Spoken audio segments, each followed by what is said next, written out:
Gagamitin ko na nga lang yung pinaglutoan natin sa oil. Tapos, open lang natin siya.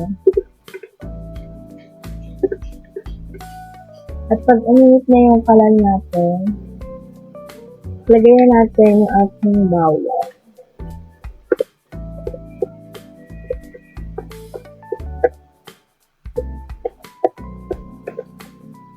Sunod na rin natin yung ating sibuyas.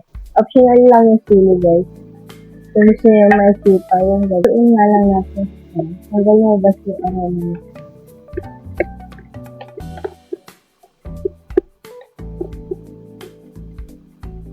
Pagkatapos nyo, lalagay natin yung punito natin.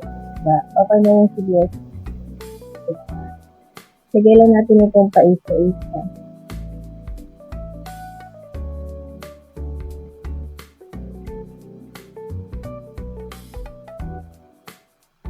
Nilagay ko siya. Lagay lang natin siya. Mag-aano naman yung oyster sauce.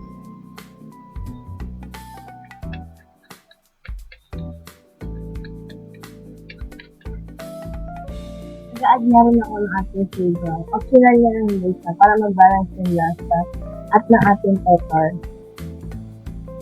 Mas masarap, mas madami.